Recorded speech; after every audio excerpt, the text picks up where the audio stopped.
thought I might find you out here today. Did you come to see me, child, or to talk with your parents? How did you know that I come to talk to my parents?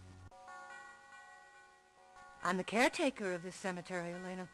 Very little goes on here that I don't notice. I make sure no one disturbs the dead, and I give them just enough news of the living to keep them quiet. Though I rarely have to talk with your folks. They always seem to know just what's going on, because you're a good daughter who hasn't forgotten them.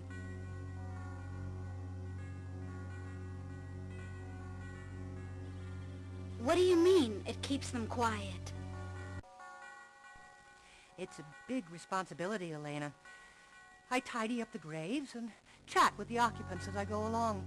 There are far too many here who have no one left to remember them. Many of them long for the lives they left behind, especially the ones who died suddenly or were young. There's uneasiness in the air whenever they're neglected for too long.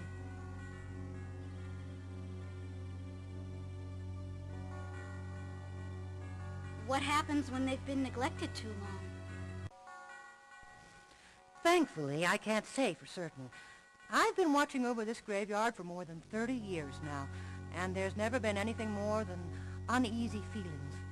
I have heard stories, but those are best saved for stormy nights, inside by a nice warm fire, the way all ghost stories are.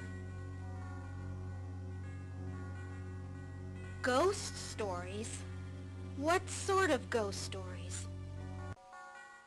Oh, stories of revenge, or unrequited love, or poor tortured souls longing to return to unfinished lives. But they're not the sort of stories to tell here by any means. So, what brings you all the way out here today?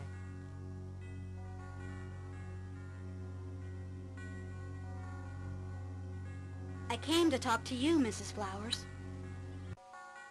Must be pretty important if you came all the way out here to find me. What can I do for you, child? Have you seen the newspaper article on Mr. Richards' collection? Now he's got some weird dagger. Pretty creepy, huh? That boy and his collection. The dagger must be what Gary was so fired up about at the party. I just hope he's careful with that thing. Is there anything else I can help you with today? I should go now, Mrs. Flowers. I'll see you later, okay? All right. Take care, Elena.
It's good of you to come, dear, but I'm afraid there's been no change.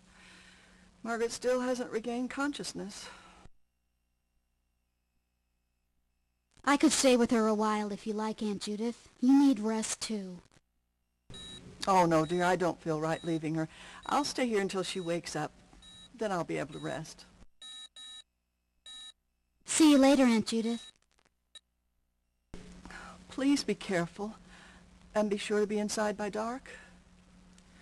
We don't know what this thing is that's attacking this town, so don't take any chances.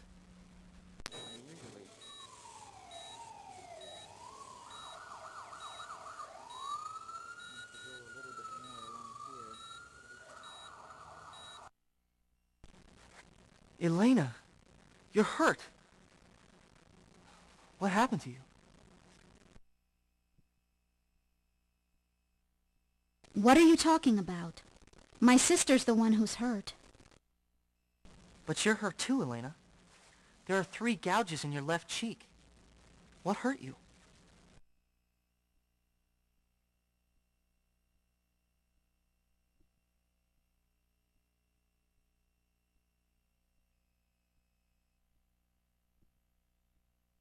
Nothing attacked me, Stefan, except in a bad dream, which has nothing to do with my face, which is fine.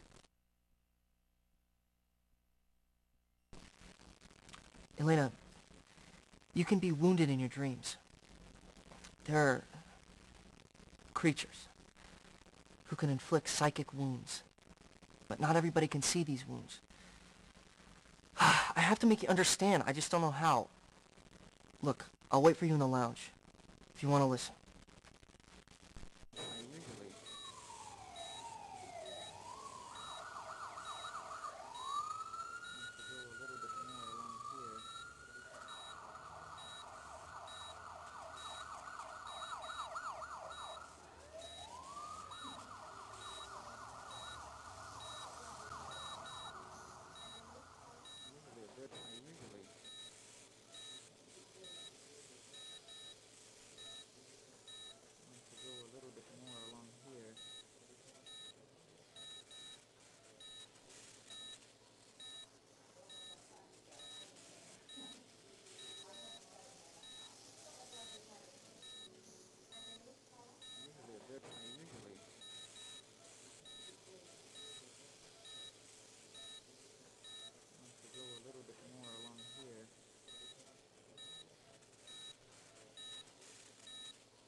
I wasn't sure you'd come, Elena, but I'm glad you did.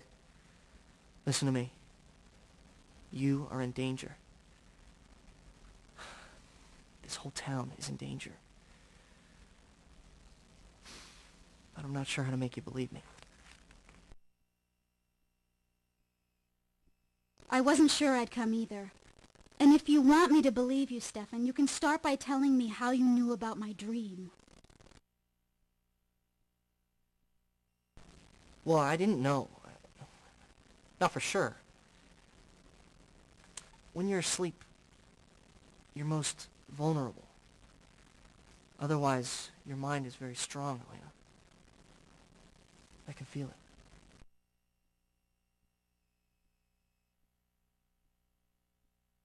You can feel that my mind is strong.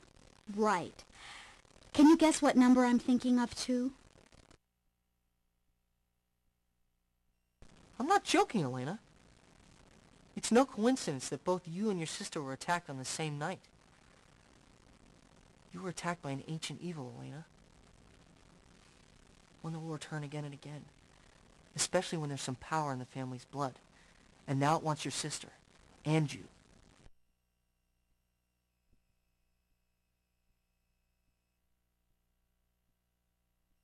What do you mean, power in the blood? If you'd been born in a different century, Elena, you might have been a sorcerer. Someone who could use the powers of the entire universe at your own will. But in this life, you're a leader. The center of attention. You can't help but stand out from a crowd. And that kind of power makes an appealing target. Like the blood of innocence.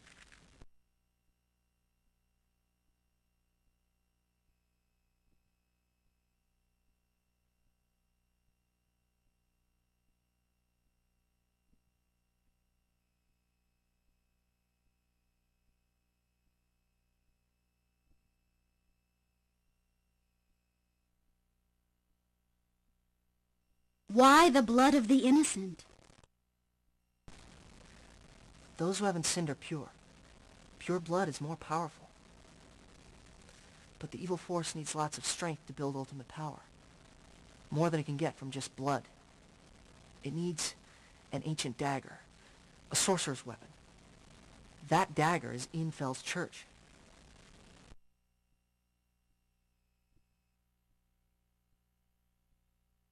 Ultimate power? For what? Over what? I don't understand.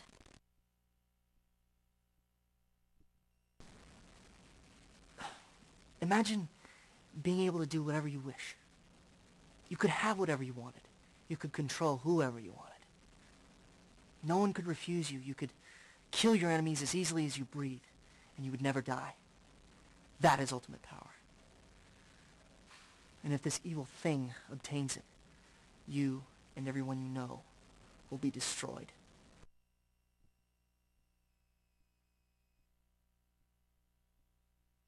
So, what can I do? And will you help me? Elena, I know I haven't earned your trust, but I have to ask for it. I know about it, because I'm part of it. I'm part of the evil. A hunter of the night. But what this thing has done is forbidden. It's disgusting even to me. I'm not strong enough to do more than slow it down. But I think I can stop it from attacking again once its victims come here. That's why I'm here. I don't know what else I can do.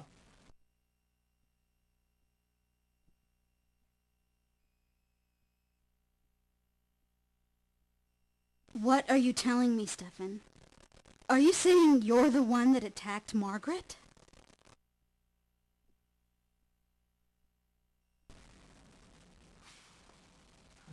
Telling you I'm not what I seem to be, Elena. I was born hundreds of years ago, in the 15th century. And I died in the late 15th century when my own brother killed me in a duel. And ever since then, I've fought the evil that's part of my soul. Your own brother killed you? I can't lie to you. We killed each other. Damon and I quarreled and dueled over the girl we both loved. Over the vampire whose blood we both had in our veins. We died on each other's swords and both became vampires. But our battle has never really ended. And now I'm afraid it is my brother, Damon, who is building strength to build ultimate power. Then he can be rid of me. I can't stop him.